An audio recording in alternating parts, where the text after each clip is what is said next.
শুধু তুমি না রোহিত ভাই, আমরা প্রত্যেকটা ইন্ডিয়ান এই পজিশনে আছি, শুধু ফাইনাল থেকে এইটুখানি দূরে আছি, শুধু হাত দিয়ে ধরতে হবে জাস্ট।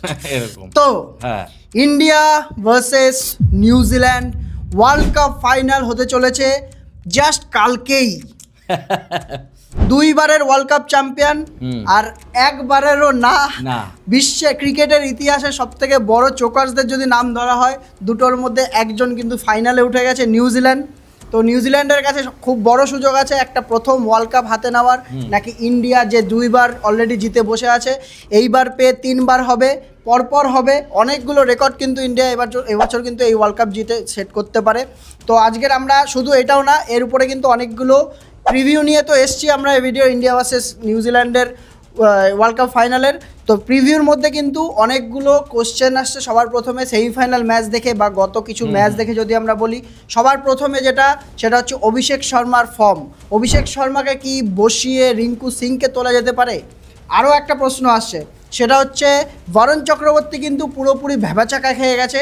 বরুণ চক্রবর্তী কি রিপ্লেস হতে পারে কুলদীপ যাদবের জায়গায়?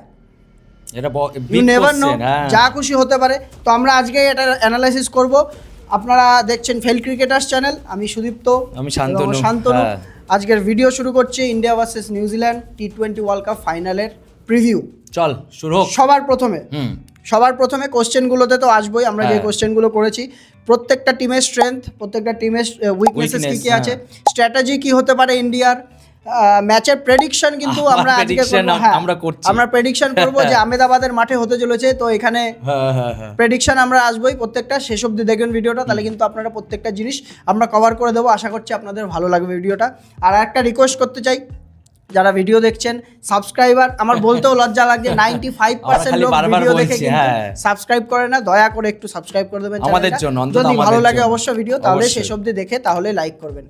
তো প্রথমে যেটা শুরু করবো সেটা হচ্ছে সেমিফাইনাল নিয়ে। আমরা তার আগে কিছু একটা বলে দিই যে সেমিফাইনাল, যে এরকম ধাসু একটা সেমিফাইনাল দেখতে পেলাম আমরা ইন্ডিয়া আর ইংল্যান্ডের মধ্যে, যা আশা করেছিলাম 253 রান করে, আজকালকার দিনে যা বোঝা গেল কোনো কিছু শিওর না। শিওর কোথায় কোনো কিছু, কোনো রান 200 250 কোনো কিছু সেফ রান না। হ্যাঁ সেটাই তো, একটা ম্যাচে 499 রান টোটাল। তাহলে ভাবতে পারিস একটা ম্যাচে 500 রান। জেকব বেথেল একটা 22 বছরের ছেলে একা পুরো টেনে নিয়ে চলে গেছিল ইন্ডিয়ার হাতের থেকে ম্যাচ। नहीं बात ऐसी नहीं, बात यह है कि मामला पूरा मेरे हाथ से ही निकल गया है और मैंने उनको इतना मारा है जगीरा भाई कि आपका आधा काम तो मैंने कर ही दिया है। তুই ভাব 22 বছরের একটা ছেলে, ও হাঁপিয়ে গেছে লাস্টে, আউট হওয়ার পর শুয়ে পড়েছে। আর ইন্ডিয়ান কন্ডিশন এমনিতেই ঠিক আছে, তারপর মুম্বাইয়ের মতো এরকম হিউমিডিটির জায়গা, পাশেই সমুদ্র, তাহলে অবস্থাটা কি হয়েছিল লাস্ট ওভার অবধি ভাই? ম্যাচ যে গেছে, স্যালুট ভাই, মানে পুরো আউট অফ সিলেবাস একদম কোশ্চেন চলে এসেছিল জেকব বেথেল। আর ইন্ডিয়ার যদি এখানে তারিফ করতে হবে সেটা হচ্ছে জাসপ্রীত বুমরা। আমি আর বলবো না জাসপ্রীত বুমরার তারিফ, আমার বলার কিছু নেই, কারণ হচ্ছে গড লেভেলের প্লেয়ার, অলরেডি ভগবান হয়ে গেছে ইন্ডিয়া, ঠিক আছে। জাসপ্রীত বুমরার যদি বাদবাকি প্লেয়ারদের কথা বলি, সঞ্জু স্যামসনের কিন্তু বড় কন্ট্রিবিউশন রয়েছে, পরপর দুটো ম্যাচে পেয়ে গেছে ম্যান অফ দ্য ম্যাচ, 89 97 পরপর দুটো ম্যাচে। তারপরে তিলক ভার্মার 7 বলে 21-এর কন্ট্রিবিউশন, বাদবাকি হার্দিক পান্ডিয়ার সেই ওভারটা, বুমরার পরের ওভারটা যেটাতে এসে উইকেট পেয়েছে। তো সব মিলিয়ে ঝুলিয়ে মোটামুটি ইন্ডিয়া যা পারফরমেন্স দেখিয়েছে, আমরা যেরকম আশা করেছিলাম সেরকম পেয়েছি ইন্ডিয়ার থেকে। যতই গালাগালি করি যাই করে, লিগ স্টেজে অনেক কিছু ব্লান্ডার হয়েছিল ইন্ডিয়ার হয়ে, তো শেষমেশ গিয়ে আমাদের যা আশা করেছিলাম এই টিমটা নিয়ে, ফিল্ডিং থেকে শুরু করে যা টিম করেছিলাম, অক্ষর প্যাটেলের ক্যাচ, ওটাই তো ফিল্ডিং থেকে শুরু, তো যা আশা করেছিলাম মোটামুটি আমরা পেয়েছি। আমরা এখানে খুশি যে ফাইনালে অবধি উঠেছি। এখানে গৌতম গম্ভীরের এই ক্রেডিটটা আমরা এটা কেউ ছিনে নিতে পারবে না। হ্যাঁ, তো যাই হোক, এখানে যদি আমরা ম্যাচের উপরে আসি, সবার প্রথমে ফাইনাল ম্যাচের উপরে আসি। Final match, what happening, you perform, what happening ভাই, কি বলবো। আর ভয় লাগছে তো? অবশ্যই ভয় লাগছে।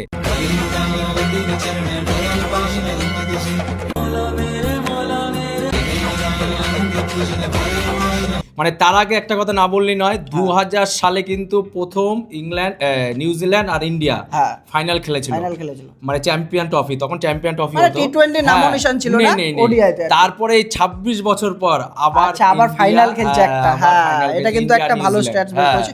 তো এটা তো রয়েছে, যেটা বলছিলাম, ভয় লাগছে তোর? ভয় লাগছে, হ্যাঁ অবশ্যই। নিউজিল্যান্ড যা লাস্ট ম্যাচে দেখালো,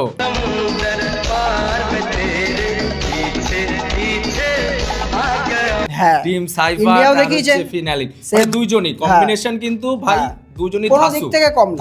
ধাসু ঠিক আছে, তো ফাইনালের মতন হবে। আমার কিন্তু একতরফা, কিন্তু এখানে মনে হচ্ছে না ম্যাচ যাবে। যদি আমি বলি যে নিউজিল্যান্ডকে, আমার কেন জানি না ইংল্যান্ডকেও ভয় লাগছিল, ওয়েস্ট ইন্ডিজকেও ভয় লাগছিল, আমার নিউজিল্যান্ডকে ভয় লাগে না। ভয় লাগে না মানে কিন্তু মানে বলছি না যে চোকার বা এরকম না, হেরে না, যায়, না, এরকম না, না, না, না। যে মন থেকে একটা গাট ফিলিং আসে না যে এত খতরনাক টিম, তার সামনে এইভাবে খেলতে হবে। আমার কেন যেন মনে হচ্ছে নিউজিল্যান্ড তার বেস্ট গেমটা অলরেডি খেলে দিয়েছে সেমিফাইনাল। মানে তুই বলতে চাইছিস যে অস্ট্রেলিয়া বা সাউথ আফ্রিকার সঙ্গে প্রেসার একটা ভয়ের ব্যাপার আছে কিন্তু যে নিউজিল্যান্ড যে কখন কি করে দেবে, এরা কি করে দেবে না করে দেবে। নিউজিল্যান্ড কিন্তু দেখ এমন একটা টিম, কোনো বড় স্টার নেই, তারপরে বসে কিন্তু এরকম ভাবে প্রত্যেকটা আইসিসি টুর্নামেন্টে কিন্তু ঠিক জায়গা মতো পৌঁছে যায়। ঠিক আছে, সত্যি তাই। হ্যাঁ, এটা অদ্ভুত বিষয়, মানে একটা টিম এফর্ট আসে ওরা একটা। তো মাঠ সবার প্রথমে যেটা আমাদের কাছে সবথেকে বড় যেটা হার্ডেল হয়ে আসতে চলেছে সেটা হচ্ছে মাঠ। আহমেদাবাদের সেই নরেন্দ্র মোদী স্টেডিয়াম।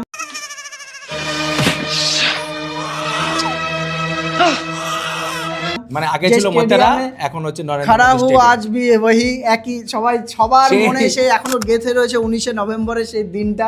তবে গুড নিউজ আছে একটা, শুনলে হাসি পাবে আপনাদেরও। প্রথম যে গুড নিউজ সেটা হচ্ছে যেই হোটেলে গত বছর 2023-এ ফাইনালে ছিল ইন্ডিয়া, সেই হোটেলে ইন্ডিয়াকে রাখা হচ্ছে না। ঠিক আছে, তাজের নতুন হোটেলে রাখা হচ্ছে, তাজের একটা হোটেল রাখা হচ্ছে। আরও একটা গুড নিউজ আছে, সেটা হচ্ছে ইন্ডিয়ান যে ড্রেসিং রুম, সেই যে 2023-এর ফাইনালের ড্রেসিং রুম সেটা থাকবে না। এখন ইন্ডিয়া থাকবে হচ্ছে যেটা যেটা হচ্ছে তো ভিজিটার্স ড্রেসিং রুম যেটা হয়, যারা ড্রেসিং রুম যেটা হয় আর কি, যারা এসে খেলে আর কি, মানে ভিজিটার টিম আর কি, সেই ড্রেসিং রুমে কিন্তু ইন্ডিয়া থাকবে। মানে তুই কি বলতে চাই, মানে 2023-এর যে একটা মানে শোন, আমরা অ্যাজ অ্যান ইন্ডিয়ান প্রত্যেকের মনে, আমাদের মনে যেটা কাজ করছে, যদি অপশন থাকে কেন করবে না, ঠিক আছে। আমরা সুপারস্টিশিয়াস একদমই না, ঠিক আছে, কিন্তু মনে হচ্ছে জয় শাহ বা হচ্ছে আমাদের মিঠুন মানাস এরা মনে হয় সুপারস্টিশিয়াস।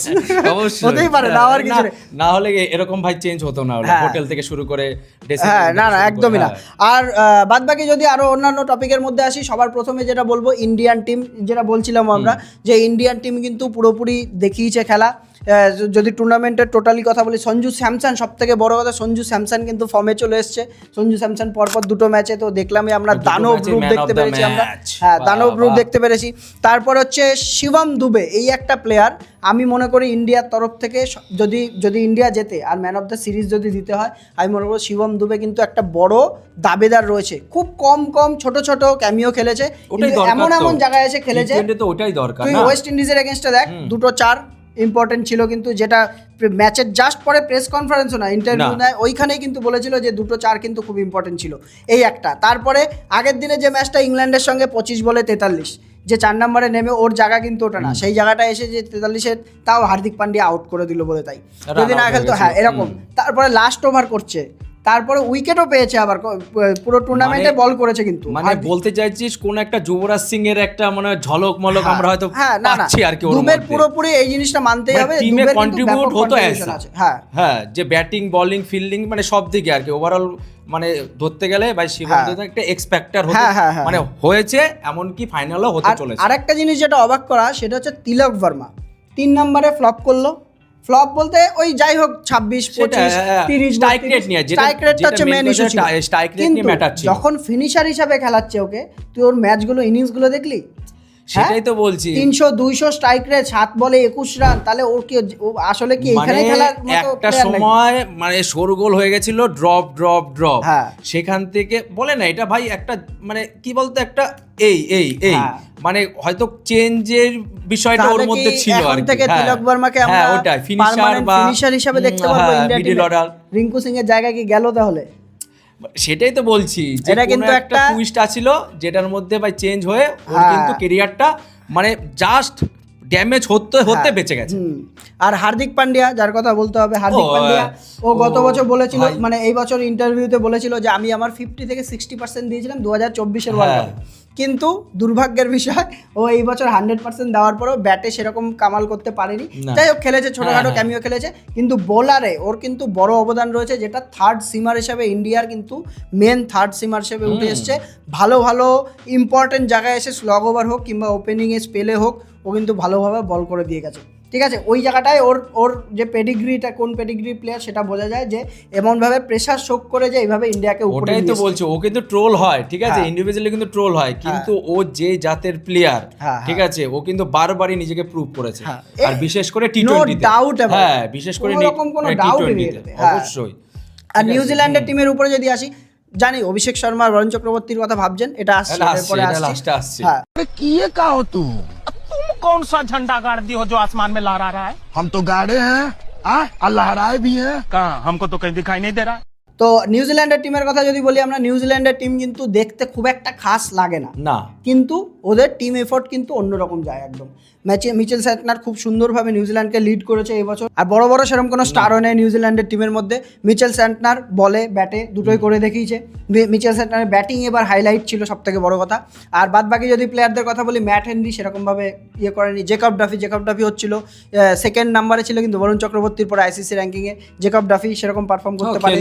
লকি ফার্গুসন এক নম্বর প্লেয়ার, যে হচ্ছে ওদের কিন্তু খতরনাক বোলার হিসেবে বেরিয়েছে লকি ফার্গুসন। টি20 স্টেক অনেক হাই হয়ে গেছে অবশ্যই। আর ওদিকে রচিন রবীন্দ্র বলতে পারিস যে বোলিংয়ে একটা সারপ্রাইজের মতো ছিল, ঠিক আছে। আর ব্যাটসম্যানে ওদের টিম সাইফার্ট, ফিন অ্যালেন। হ্যাঁ, এই ওপেনার হিসেবে আরেকটা কথা বলি, ধর টি20 বিশ্বকাপের আগে মানে তোকে যদি বলা হতো বিধ্বংসী ওপেনারকে, আমরা কাকে খেতেছি? অভিষেক শর্মা, নাহলে তোর হচ্ছে ঈশান কিষান, নাহলে তোর হচ্ছে হেড তোর টাবেসেট, আর নাহলে মিচেল মার্শ, আর নাহলে কে ফিন সল্ট, আর নাহলে জাজ বাটলার। কিন্তু ওরা ভাবতে পেরেছে, ভাবতে পারেনি নিউজিল্যান্ড। কারণ হচ্ছে আমি বলছি, দেখ এদেরকে এক জায়গায় যে পেয়ার করা, এই জিনিসটা নিউজিল্যান্ড নিজেই করেনি। প্রথম কথা তো টিম সাইফার্ট অন্যান্য লিগ খেলে আলাদা দলে, ফিন অ্যালেন অন্যান্য লিগ খেলে আলাদা দলে। ফিন অ্যালেন বেশি খেলে, নিউজিল্যান্ডের হয়ে বেশি খেলে। তো এখানে যে একসাথে পেয়ার করা যে জিনিসটা, সেটা কিন্তু এর আগে যে ইন্ডিয়ার সঙ্গে সিরিজ হলো সেইখানেও কিন্তু আমরা হঠাৎ করে আসলো, হঠাৎ করে এদের মতো দুটো প্লেয়ার এসে একটা ম্যাচ, দুটো ম্যাচ এমন গেল, একটা ম্যাচে পুরো বিনা উইকেটে জিতে নিয়ে গেছে, আর একটা ম্যাচে তো দেখতেই পেলাম আমরা আগের দিন 12 ওভার 5 বলে 170 রান চেস করে দিয়ে বেরিয়ে গেছে। ওটা আমি মানে বলতে চাইছি, দেখ কনফিডেন্স ওরা নিয়ে কিন্তু নরেন্দ্র মোদী স্টেডিয়ামে পৌঁছেছে। এবার এটা হচ্ছে সামনে ভাই ইন্ডিয়া, এবার কি করতে না করতে হবে সেটা স্ট্র্যাটেজির মধ্যে এসে আমরা আলোচনা করছি। এখনো পর্যন্ত কিন্তু ওপেনার হিসেবে কিন্তু স্ট্রং, সবথেকে বেশি স্ট্রং ওপেনার হচ্ছে ওরা দুই। সবথেকে ভালো পারফরম্যান্স আছে, প্লাস হচ্ছে টপ রানের লিস্টেও টিম সাইফার্টের নাম আছে, ফিন অ্যালেনের নাম আছে, এখনো 100 মানে সাহেবজাদা ফারহান, ওটা তো আছে, হাইস্ট গাটার আছে, ওটা পৌঁছাতে পারবে না হয়তো, যদিও বা। আর হচ্ছে তোর ওদিকে মাঠের মধ্যে আগের দিন দেখেছিস তো, থালা for a reason, Rohit Sharma কি ফিগার ভাই, ফিগার তো মেয়েদের হয়, যাই জি ফিটনেস, ঠিক আছে। সবাই জিজ্ঞাসা করছে একটাই কথা। প্লাস তোর আর একটা জিনিস খেয়াল করলাম আগের দিন, যেটা হচ্ছে আগের দিন ভিডিওতে কভার করতে ভুলে গেছিলাম ওই জিনিসটা। থালা ফর এ রিজন, ক্রেডিট চলকে খুদ আতা হ্যাঁ। 7 রানে ইন্ডিয়া হাত জিতলো, ঠিক আছে। শুধু এটা না, তারপরে ওদের ইন্ডিয়ার কটা উইকেট পড়েছে? 7 উইকেট। ওদের যে দুই টিমের যে বেস্ট ব্যাটসম্যান ছিল জেকব বেথেল আর সঞ্জু স্যামসন, কটা করে 6 মেরেছে? 7টা করে 6। তাহলে বল, তাহলে কি বলবে এখানে? থালা ফর এ রিজন কেন হবে না? নাটক বন্ধ কর, সমঝা? ये सब तेरा किया धरा मैं अच्छी तरह जानता हूं। মানে সেটাই তো বলছি, ধোনিকে নিয়ে অনেক সময় অনেক কিছু বলে, কিন্তু ভাই পুরোপুরি কিন্তু সেদিনকে ইনভলভ ছিল। আর বিরাট কোহলি বেচারা লন্ডনে বসে বসে একা একা এমন মিম দেখতে পাচ্ছি বিরাট কোহলিকে নিয়ে, যে একা একা সবাই এনজয় করছে ওইখানে, আর বিরাট কোহলি এখন ধ্যান মগ্নতে ব্যস্ত আছে। শুধু কোহলি না, ইন্ডিয়া হয়তো জিতছে এরকম, কিন্তু এর পিছনে কারণ আছে। কারণ হচ্ছে প্রত্যেকটা যেই জায়গায় ভেনিউতে যাচ্ছে, সেই ভেনিউতে গিয়েই ওইখানকার যে ফেমাস টেম্পল আছে প্রত্যেকে গিয়ে পুজো দিয়ে আসছে। আমরা কলকাতায় আসাতে কালীঘাটে পুজো দিতে দেখেছি। তার মানে কি, মানে ইন্ডিয়া টিমের ধার্মিক ব্যাপারটা কি অবশ্যই মানে চলে এসেছে আসার পর থেকে বেশি দেখছি আমি জিনিসটা। তার আগেও ছিল, ঠিক আছে, কিন্তু এতটা ছিল না। এতটা ছিল না। পুরো টিম নিয়ে একসাথে প্রত্যেকটা শহরে গিয়ে তার সবচেয়ে ভালো মন্দির মানে সেরা টেম্পলে গিয়ে পুজো দেওয়া, ভাই ঠিক আছে চলো, যদি এটার জন্য ভালো হয় তো হোক না, অবশ্যই। হ্যাঁ, তো এবার আমরা পরিষ্কার চলে আসি পুরোপুরি, যে হচ্ছে স্ট্রেংথ কি আছে। দুই টিমের স্ট্রেংথ নিয়ে আলোচনা করবো আমরা। ইন্ডিয়ার স্ট্রেংথ যদি আমরা বলি সবার প্রথমে, ইন্ডিয়ার স্ট্রেংথ ভাই ইন্ডিয়ান ব্যাটিং। সঞ্জু স্যামসন হোক, ঈশান কিষান হোক। ঈশান কিষান একটা মানে এই বছরের আমি মনে করি আন্ডার রেটেড একটা প্লেয়ার চলে গেল, যে হচ্ছে তোর চলে যায়নি, এখনো আছে, যে হচ্ছে তোর ওয়ার্ল্ড কাপ যদি জেতানোর পিছনে বড় হাত রয়েছে।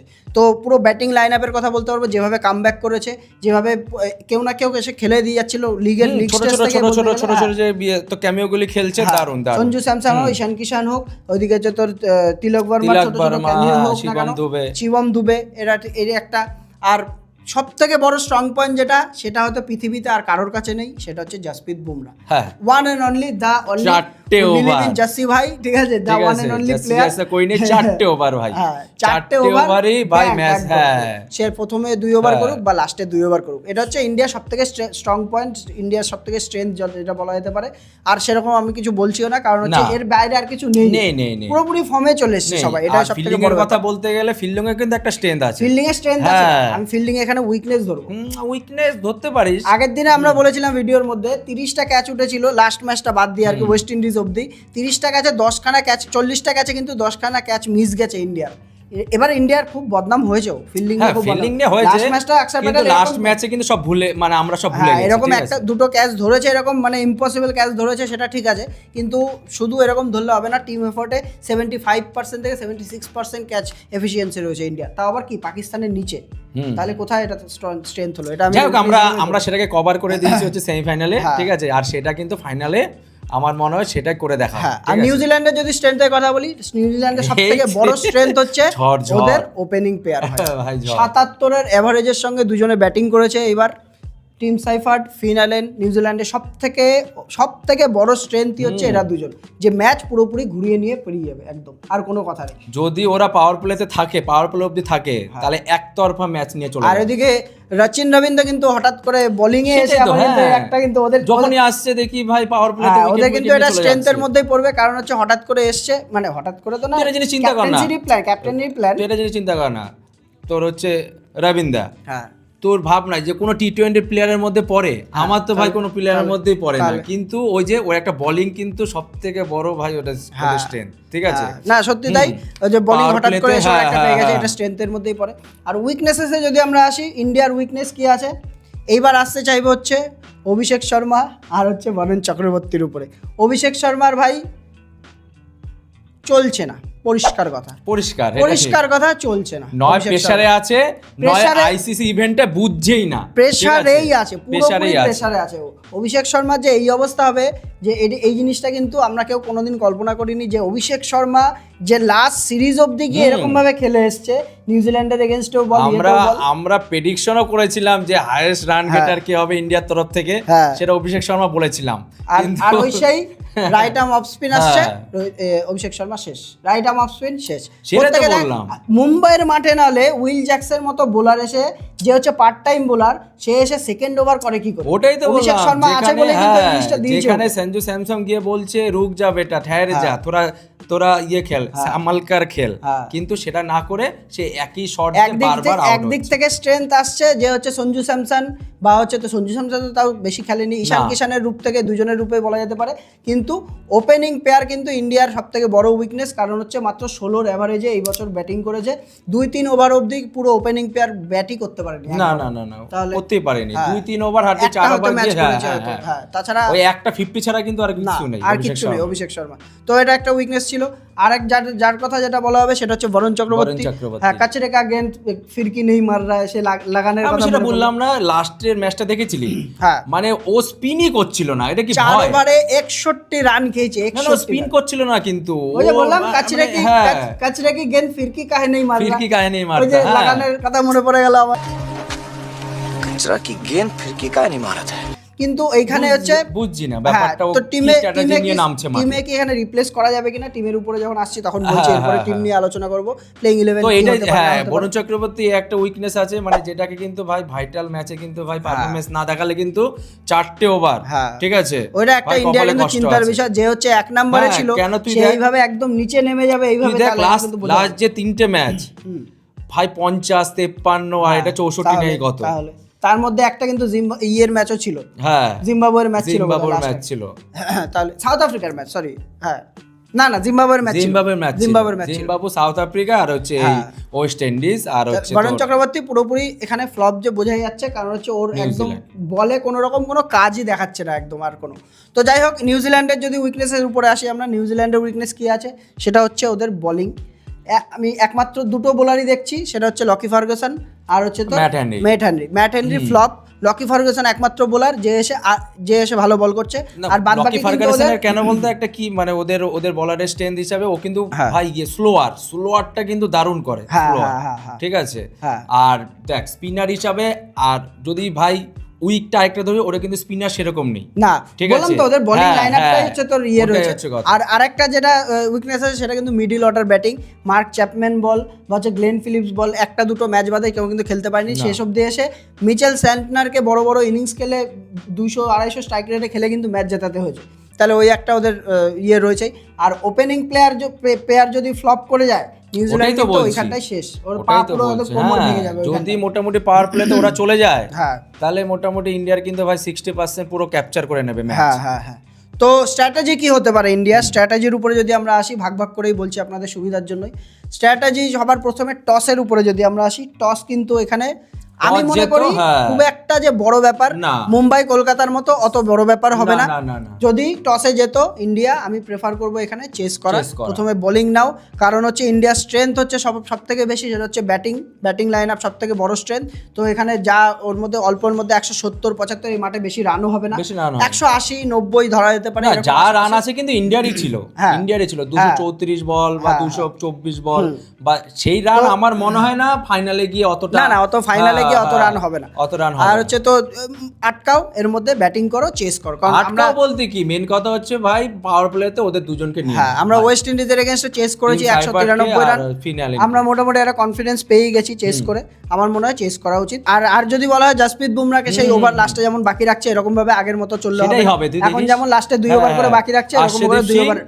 আর হচ্ছে তোর হার্দিক পান্ডিয়া এরা মনে 2-2-4 যদি করে, আর বুমরাকে 1 ওভার আর বরুণ চক্রবর্তীকে 1 ওভার, এই হচ্ছে মোটামুটি পাওয়ার প্লের মধ্যে রেখে দাও। তারপর তুই স্ট্র্যাটেজি বুঝে, ঠিক আছে, বল বুমরা লাস্টে আমার 2 ওভার চাই, মোদ্দা কথা।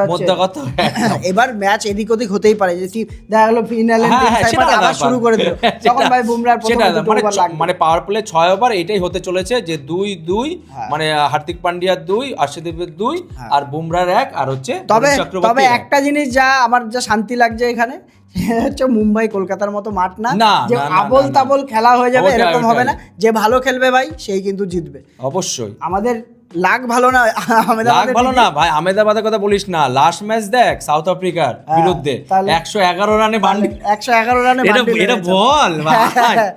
Last match Narendra Modi stadium 111 run, আমরা চেস করতে গেলাম, আমাদের পুরো যাচ্ছাতাই হয়ে গেছে ভাই। সেটা যাতে ভাই সেটা যেন না হয়। টিমে কি চেঞ্জ হবে সেটা বল এবার, ইন্ডিয়ান টিমে কি চেঞ্জ আসতে পারে? আমার মনে হচ্ছে আনচেঞ্জ। কেন বলছি, গৌতম গম্ভীর কখনোই চাইবে না যে অভিষেক শর্মাকে লাস্ট ম্যাচ বলতে কি, যদি লিগের ম্যাচ হতো আলাদা ব্যাপার, ঠিক আছে। দেখ দু রকম অপশন আছে। প্ল্যান এ সেটা হচ্ছে অভিষেক শর্মাকে বসাও, ঈশান কিষান, সঞ্জু স্যামসন দুজন ওপেনিং করুক, রিঙ্কু সিং 6-7 নম্বরে যেমন আসছে মানে ফিনিশার হিসেবে, আর হচ্ছে ইয়ের জায়গায় বরুণ চক্রবর্তীর জায়গায় কুলদীপ যাদব স্ট্রেট কাট ঢুকে যাও। এই একটা অপশন যেটা হচ্ছে লজিক্যালি ঠিক লাগছে এটা জিনিসটা, যে এরকম করা উচিত অবশ্যই। আর সেকেন্ড অপশন, যেহেতু ফাইনাল ম্যাচ, সেহেতু এখানে উইনিং কম্বিনেশন এখানে আমার মনে হয় না গৌতম গম্ভীর ভাঙবে। আমার মনে হচ্ছে যা টিম খেলিয়েছে আগের ম্যাচে, তার আগের ম্যাচে সে সেম টিম খেলবে না। অভিষেক শর্মা রিপ্লেস হবে না, হচ্ছে তোর বরুণ চক্রবর্তী রিপ্লেস হবে। কিন্তু বরুণ চক্রবর্তীর কিন্তু আমি এখানে রিপ্লেস হওয়ার জিনিসটা, মানে দেখ অভিষেক শর্মা হয়তো ফ্লপ করেছে, কিন্তু ও যে কোনো ম্যাচে খেলে দিতে পারে, ঠিক আছে। আর ও খেললে ওই যে এক্সপেক্টারটা চলে আসে, ও খেলা মানে ম্যাচ বের করে নিবে, পাওয়ার প্লেতে মানে 6 ওভারে 70-80 কিন্তু বরুণ চক্রবর্তী কিন্তু 3-4 খানা ম্যাচ ধরে ও কিন্তু 4 ওভার করে সুযোগ পাচ্ছে। সবথেকে বড় কথা, 4 ওভার করে সুযোগ পেয়েও কিন্তু উইকেট তুললে, লাস্ট কয়েকটা ম্যাচে একটা করে উইকেট পেয়েছে। তো এখানে কিন্তু কুলদীপ যাদব খেলার চান্স আছে, কারণ মাঠও বড়। ওইটার চান্সটা আমার মনে হচ্ছে একটুখানি আছে, কিন্তু তাও মন থেকে আমার যা বলছে, মনে হয় না টিমে কোনো চেঞ্জ হবে, উইনিং কম্বিনেশন ভাঙবে না ইন্ডিয়া, আমার এটাই মনে হয়। আর প্রেডিকশনের উপরে আসি আমরা, যদি প্রেডিকশন আহমেদাবাদের মাঠে করতে চাই আহমেদাবাদের মাঠে ফার্স্ট ব্যাটিং টিম কত রান করবে সেটা বল। আগে বল টস ইন্ডিয়া জিতলে মানে জিতলে না, ইন্ডিয়া জিতছে কে? বলতে হবে এখানে, বলতে হবে কে বলতে জিতছে হবে, বল। ঠিক আছে ইন্ডিয়া জিতছে, হ্যাঁ চেস করবে, চেস ইন্ডিয়া জিতে চেস, হ্যাঁ। আমিও সেম ইয়েতে যাচ্ছি। হ্যাঁ। তাহলে বলে কত রানে আটকাবে ওরা? আমরা জাস্ট একটা ফান সেগমেন্ট করছি, দেখা যাক কতদূর কি দেখা ঠিক যাক, না হয়। এটা আমরা বলবো আবার, হ্যাঁ। আবার ফাইনাল জিতে আমরা বলবো, জিতি যে হারি যাই হোক, মানে জিতবো আর কি। হ্যাঁ বল। 180 থেকে 90 এর মধ্যে 180 থেকে আমি 90 10 ডিফারেন্স রাখছি। আচ্ছা আমি কত রাখছি বলতো? 170 থেকে 80 এর মধ্যে রাখছি আমি। মানে তোর 10 বেচে আমার 10 হ্যাঁ, বেচে, হ্যাঁ, বুঝতে আমি পেরেছিস? 170 থেকে 80 এর মধ্যে 80 রাখছি। আর আমার 80 থেকে 90 এর আর মধ্যে। ইন্ডিয়া ম্যাচ জিতছে, চেস করে নিচ্ছে। হ্যাঁ এটা জিতছে, এটা আমার এটাই মনে হচ্ছে যে ইন্ডিয়া চেস করে ম্যাচ জিতছে। হ্যাঁ। ইন্ডিয়ার থেকে হাইয়েস্ট রান স্কোরার অভিষেক শর্মাকে আমি রাখছি এখানে, হাইয়েস্ট রান স্কোরার ভাই। আমার কোথায় জানিস তো মনে হচ্ছে সূর্যা কুমার খেলবে। সূর্যা কুমার, আমার একটা খেলবে। জিনিস বলাও হলো না যে হ্যাঁ। সূর্যা কুমার যাদবের যে ফর্ম হ্যাঁ, গেছে, আমার আমরা কিন্তু মনে যেটা হচ্ছে। আশা করেছিলাম সেটা কিন্তু পাইনি সূর্যা কুমার যাদব। না তুই অভিষেক শর্মা রাখলে আমি সূর্যা কুমার, সূর্যা কুমার রাখছিস। ভাইটাল হ্যাঁ। ভাইটাল কিন্তু ভাই ক্যাপ্টেন হতে চলেছে ভাই। হ্যাঁ, ঠিক আছে? আর বোলিং এ উইকেট, আর না নিউজিল্যান্ডের থেকে হাইয়েস্ট রান। নিউলে ও আবার সে কেন হাইস্ট বলবো আমরা, ঠিক আছে ঠিক আছে, তাও যখন বলছি তখন আমি রাখছি টিম সাইফার্টকে রাখছি। টিম সাইফার্টকে হ্যাঁ। রাখছিস, আমি রাখছি এখানে রচিন রবীন্দ্রকে। ঠিক আচ্ছা, আছে, এই চলো। মাঠটা আমি যেই হিসাবে দেখছি স্লো মাঠ আছে, এখানে রচিন রবীন্দ্র হয়তো স্ট্রাইক রেট কম খেলবে, কিন্তু আমার মনে হচ্ছে রচিন রবীন্দ্র খেলতে পারে। আর হচ্ছে বোলিং এর দিক থেকে বল, হাইয়েস্ট উইকেট টেকার কে? বোলিং এর দিক দিয়ে আমার কোথাও মনে হচ্ছে এবার হার্দিক পান্ডিয়া 2 থেকে 3 উইকেট নিতে পারে। যা এটাও বলে দিলাম, আমি এখানে কেন বলছি, কেন পাওয়ার প্লেতে কিন্তু ভাইটাল হার্দিক পান্ডিয়া 2 ওভার। হ্যাঁ। ঠিক আছে না আছে, হ্যাঁ, সেটা ঠিক আছে। হার্দিক পান্ডিয়াকে তুই রাখছিস, আমি কিন্তু এখানে বরুণ চক্রবর্তীকে রাখছি। আমার মতে, আমার যা মনে হচ্ছে দুইজনে কামব্যাক করবে। আমার এটা মনে হচ্ছে লাস্ট ম্যাচে কামব্যাক করছে দুজন। কেন আমি কিন্তু দুজনকে বোল্ড কল এটা, কিন্তু আমি এই দুজনকে রাখছি। মানে কেন আমি হার্দিক পান্ডিয়া দেখ, আর নিউজিল্যান্ডের হ্যাঁ, লকি ফার্গুসনকে হ্যাঁ, রাখছি। আমি কেন বলছি, বুমরা আর আর্শদীপের বল কিন্তু ওরা দেখে খেলবে, মানে হ্যাঁ। দেখে খেলবে বলতে কি ওরা উইকেট না দেওয়ার হ্যাঁ, হ্যাঁ, চান্স হ্যাঁ, আছে। হ্যাঁ। আর যদি উইকেট মানে নেয় তাহলে কিন্তু এই হ্যাঁ। বরুণ চক্রবর্তী আর হচ্ছে হার্দিক পান্ডিয়া ভাই। হ্যাঁ। আর ওদিকে হ্যাঁ। তোর ইয়ে থেকে লকি ফার্গুসনকে রাখছি আমি। হ্যাঁ, লকি ফার্গুসন লাগছে। আমি রাচিনা বিন্দা, কেন রাচিনা বিন্দা কিন্তু পাওয়ার Bowling এ, প্লেতে আচ্ছা। ভাই হ্যাঁ, এই আর একটা কিন্তু ভালো। এটাতে হ্যাঁ, আসছে, হ্যাঁ, এটাতে আসছে। যদি এখন আমরা স্ট্যান্ডিংও দেখি যে হাইয়েস্ট রান, হাইয়েস্ট ইয়েতে হ্যাঁ, কে এটা আছে, একটু বলে দিই। হ্যাঁ এটাতে কে আছে, তো সাহিব সাদা ফারহান 383 রানের ইয়েতে আছে, তার আশেপাশে কেউ নেই, 100 রান নিচে আছে। যদি কোথায় চলে পসিবিলিটি গেল? আছে, হ্যাঁ। পসিবিলিটি আছে এখনো ফিনালে তো নাকি টিম? হ্যাঁ, ফিনালে এখনো রয়েছে 283 রান। যাস না, দরকার নেই, দরকার না নেই, যায়। দরকার নেই, আর কেউ যেতেও পারবে না। যেতে দরকার নেই। বোলিং এ চান্স রয়েছে বরুণ চক্রবর্তীর আর চক্রবর্তী। রাচিন রবীন্দ্র একমাত্র, কারণ বরুণ চক্রবর্তী, আদিল খানা, রাশিদ, তারপরে ওই তোর শোকোভিক যে ছিল, ওই ওদের তো সব 13 করে উইকেট রয়েছে, আর ওই রাচিন রবীন্দ্র 11। 11 রয়েছে। তো এখানে রাচিন রবীন্দ্র 3টে উইকেট পেলে আগে যাবে, বরুণ চক্রবর্তী আর একটা উইকেট পেলে কিন্তু মোটামুটি আগে চলে যাচ্ছে এখান থেকে। দেখ আমাদের প্রেডিকশন জানি না নিউজিল্যান্ডের না হোক, হ্যাঁ। ইন্ডিয়ারটা হোক, ঠিক আছে, আমরা ইন্ডিয়ানে যাতে চেয়ার আপ করতে পারি ব্যাস। আর এটাই প্লেয়ার হচ্ছে অফ দ্য খুশি। টুর্নামেন্টের নমিনি লিস্ট কিন্তু আইসিসি থেকে দিয়ে দিয়েছে। ওখানে কিন্তু টোটাল 8টা প্লেয়ার আছে: Sanju Samson, Will Jacks, Lungi এঙ্গিরি, Aiden Markram, Tim Seifert, Rachin Ravindra, Sahibzada Farhan, আর হচ্ছে তোর ভ্যান শকোভিক। এরা পুরো ইম্প্যাক্ট ফেলেছে ভাই। তোর কি মনে হয় T20 ইন্ডিয়ার? আমি তো এখান থেকে, আমার যদি হাতে থাকে, আমি ইন্ডিয়া থেকে যে সঞ্জু স্যামসন কোথাও ছিল না, ঠিক আছে, হঠাৎ করে এসে 230 রান 32 রান এরকম করে দিয়েছে, ঠিক আছে, সঞ্জু স্যামসন ভালো খেলেছে, কিন্তু আমি এখানে ইন্ডিয়ার দিক থেকে player of the tournament Shivam দুবেকে দিতে চাইবো আমি। দেখ তুই ইন্ডিয়া বলি অবশ্যই আমি ইন্ডিয়াকে তারিফ করবো, কিন্তু আরেকটা প্লেয়ারকে ভাই না বলে না, সেটা উইল জ্যাক্স। ঠিক আছে, তুই যেটা বলছিস সেটা হচ্ছে লজিক্যালি, কারণ এই লিস্টে নাম আছে, উইল জ্যাক্সই পাওয়ার চান্স আছে। 4খানা ম্যান অফ দ্য ম্যাচ পেয়েছে, প্লাস আগের দিন উইকেটও পেয়েছে 2খানা, কিন্তু মেন দুটো উইকেট কিন্তু আর ওর জন্যই কিন্তু ভাই সেমিফাইনালে উঠেছে। হ্যাঁ, ঠিক আছে। তো যাই হোক, এটা আমাদের প্রিভিউ ছিল। আপনারা বলবেন আপনারা কি কি মত রাখছেন, কি কি রাখছেন না, কমেন্ট করে জানান। আপনাদের কমেন্ট কিন্তু আপনাদের ফিডব্যাক আমাদের জন্য খুব ইম্পর্টেন্ট। আমরা তাহলে আরও বেশি জোশ পাই পরের ভিডিও করার জন্য, আপনাদের জন্য ইন্টারেস্টিং ভিডিও করার জন্য। তো ফাইনালের ম্যাচে দেখা হচ্ছে আপনাদের সঙ্গে, একদম যদি ভাগ্য ভালো থাকে। নিয়ে। আমি বললামই, আগের ভিডিওতেও বলেছিলাম আমাদের একটু বিয়ে থাওয়া চলছে পিছনে, জানি না কি হবে না হবে। যদি পারি তো লাইভ ভিডিও তো আসবেই, রিভিউ তো আসবেই। যদি পারি তো লাইভও আসবো আপনাদের সঙ্গে। আপনাদের সঙ্গে কিন্তু ম্যাচ এসে দেখতে পারেন আপনারা। তো এই ভিডিও ভালো লেগে থাকলে লাইক করবেন, চ্যানেল সাবস্ক্রাইব করুন, যেটা বলেছিলাম আগেও, যে সাবস্ক্রাইবার কিন্তু যারা দেখছে তারা সাবস্ক্রাইব করছে না। আজকের মতো এটুকু রাখছি। ভালো থাকবেন, সুস্থ থাকবেন, গুড বাই।